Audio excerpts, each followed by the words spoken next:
अवध मुद्रा शास्त्रीय समिति द्वारा आयोजित 3 दिवसीय अवध सिक्का प्रदर्शनी लखनऊ के निराला नगर स्थित होटल रेगनेंट में आयोजित की जा रही है। यह प्रदर्शनी 19 से 21 सितंबर तक चलेगी और इसमें प्राचीन एवं मध्यकालीन भारत के दुर्लभ सिक्कों का प्रदर्शन किया जाएगा। प्रदर्शनी में दीनार, अशरफी और चंद्रगुप्त मौर्य के समय के सिक्के शामिल हैं, जो इतिहास और अर्थशास्त्र के छात्रों के लिए एक अनमोल अवसर है। नवाब वाजिद अली शाह का सिक्का 1852 का एक सिक्का जो अवध की समृद्ध रियासत और उसकी मुद्रा प्रणाली को दर्शाता है। हिंदुस्तान का सबसे पहला सिक्का प्रदर्शनी में दिखाई देने वाला यह सिक्का इतिहास प्रेमियों के लिए एक अनोखा आकर्षण है। प्रदर्शनी में सिक्कों के अलावा बैंकनोटों और पदकों की दुर्लभ प्रदर्शनी भी लगाई गई है। अवध कॉइन एक्सपो का आयोजन किया गया है रेगनेंट होटल में। क्या कहना चाहेंगे, किस तरीके का ये एक्सपो है? देखिए, ये उत्तर प्रदेश की भूमि पे एकमात्र लखनऊ में अवध मुद्रा परिषद द्वारा आयोजित ये पूरे इंडिया में बड़े आयोजन में से एक आयोजन माना जाता है। इसके टक्कर का एक ही आयोजन होता है, वो बेंगलुरु में होता है, वो सिर्फ मुंबई में वर्ल्ड ट्रेड सेंटर में होता है और उत्तर प्रदेश में सिर्फ एकमात्र ही होता है। तो इसीलिए भारतवर्ष के तमाम सिक्का संग्राहक, अच्छे संशोधन वाले स्कॉलर लोग अच्छे आते हैं और इसमें सिक्का बेचने वाले अथराइज लोग इतने बड़ी मात्रा में आप देख रहे हैं कि इस बार का तो कुछ अटपटा हमें इसलिए लग रहा है कि कुछ गलत यूट्यूबर के कारण ज्यादा रश हो गया है, जो नहीं होना चाहिए था। तो अवध मुद्रा परिषद का जो काम है पूरा उत्तर प्रदेश में नहीं पूरे भारत में एक अच्छे सोसाइटी में माना जाता है और इनका सबसे अच्छा है कि इनका अरेंजमेंट बहुत अच्छा होता है। इसीलिए हिंदुस्तान के कोने कोने से, इवन इस बार तो हिंदुस्तान के कई गांव से, देहात से भी लोग इस मुद्रा का परिषद का एग्जीबिशन देखने के लिए यहाँ पर आए। कुछ यूट्यूबर हैं, वो बहुत गलत अफवाह उड़ा के इस क्षेत्र को एक्चुअल में वो बदनाम कर रहे हैं। देखिए, सिक्कों के माध्यम से इतिहास को जोड़ा जाता है। कई राजवंश ऐसे हुए हैं कि जिन्होंने सिर्फ तांबे के ही सिक्के बनाया, लेकिन कई राजवंश ऐसे हैं जिन्होंने सोने के सिक्के बनाया, कुछ राजवंशों ने चांदी के सिक्के बनाए। आपको याद होगा कि हमारी कहावत है कि हमारा भारतवर्ष सोने की चिड़िया था। वो सोने की चिड़िया कब था मैं आपको बता दूं, 4th सेंचुरी एडी में चंद्रगुप्त विक्रमादित्य का जब साम्राज्य था, गुप्त डायनेस्टी का, उस समय ज्यादातर सिक्के सोने के ही थे। तो हमारे भारतवर्ष की जो परंपरा है मुद्रा शास्त्र की, वो बहुत प्राचीन और बहुत विशाल है।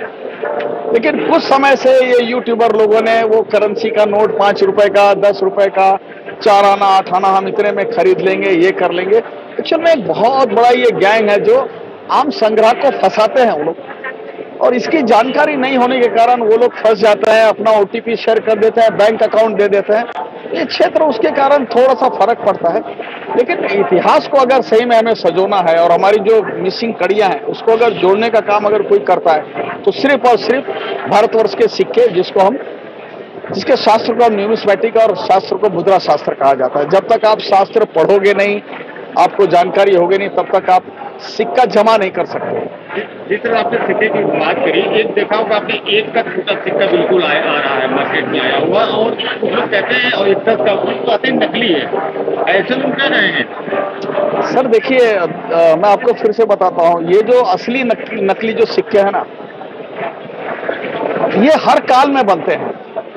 ये कोई अभी बन रहे हैं ऐसा नहीं है। 1 रुपया का सिक्का नकली बन गया, 5 रुपए का नकली बन गया। मैं आपको ये भी बता दूं कि यहाँ कई कलेक्टर के पास ऐसे सिक्के जो अकबर के समय के भी नकली सिक्के बने। तो नकली सिक्के, असली सिक्के, जहाँ अच्छाई है वहाँ बुराई है, ये चलते रहता है। इसमें मेरा क्वेश्चन ये था कि छोटे सिक्के हैं, कुछ जगह भी चलते, जैसे महाराष्ट्र में चलते हैं, अगर उसको यूपी में लेके आएंगे तो कहेंगे ये नहीं चलेगा। ये देखिए सर, ये गवर्नमेंट के जो सिक्के हैं मैं आपको स्पष्ट बताता हूँ। हमारी जो गवर्नमेंट है, हमारी जो RBI है, हमारी जो मिंट है, जो हमारे सरकार के सिक्के बनाते हैं जिसमें अशोक चिन्ह का अंकन होता है, उसको कोई नकार नहीं सकता।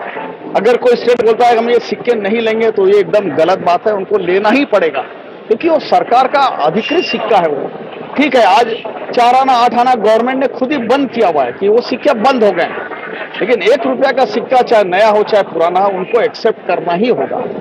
आज ये कोई नहीं बोल सकता है कि 1 रुपए की नोट जो चल, आज भी देखिए 1 रुपए में, आज भी हम 1 रुपए को शुभ मानते हैं। हम कहीं भी शुभ कार्यक्रम में जाते हैं तो 1001, 501, 201, 300, 1 रुपए का नोट हम आज भी पुराना ही वाला लगाते हैं, लोग एक्सेप्ट करते हैं उसको।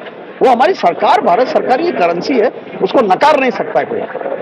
एक्सपो के माध्यम से क्या मैसेज देना चाहिए लखनऊ वासियों को? सिक्कों के माध्यम से एक्सपो के माध्यम से। हाँ, देखिए एक्सपो के माध्यम से मैं पूरे लखनऊ वासियों को एक विनम्र निवेदन करूंगा कि 2 दिन छुट्टी है, आप अपने परिवार को लाइए और खासकर अपने बच्चों को लाइए। देखिए हमारा जो भविष्य है ना वो हमारे बच्चे हैं, और मैं ये बोलूंगा सबसे अच्छी बात कि बच्चों को एक अच्छी आप हॉबी दीजिए, ना कि बहुत महंगे मोबाइल फोन पकड़ा दीजिए हॉबी के नाम पे, खूब बड़ी बड़ी मोटरसाइकिलें इनको अच्छी हॉबी दीजिए। देखिए हर बच्चे को अगर अच्छी हॉबी अगर देंगे ना, वो बच्चा कभी गलत लाइन में नहीं जाएगा। चाहे हॉबी सिक्के की हो, चाहे हॉबी फिलेटली की, सिक्कों स्टैम्प कलेक्शन की हो, हॉबी देना चाहिए बच्चों को, जो आज के जनरेशन को जो हम लोग दे नहीं पाते हैं। हॉबी एक ऐसा है कि हमारे जीवन को एक बहुत अच्छा सुकून देती है हॉबी। तो मेरी तो यही उम्मीद है कि सभी लोग आए, अपना फैमिली लेके आए। शनिवार इतवार 2 दिन बचा है और फ्री ऑफ कास्ट है, यानी इतना बड़ा संग्रह आपको म्यूजियम में भी नहीं देखने को मिलेगा। वहां टिकट लेनी पड़ेगी, यहाँ फ्री ऑफ चार्ज है और उसके बारे में फ्री गाइड है यहाँ पे। पूरा इंट्रोडक्शन दे दीजिए अपनी। मैं अशोक सिंह ठाकुर, मैं इंटेक का इंडिया का चेयरमैन हूँ और मैं न्यूमिस्मेटिक सोसाइटी ऑफ इंडिया का, भारतीय मुद्रा परिषद का कार्यकारी सदस्य हूँ।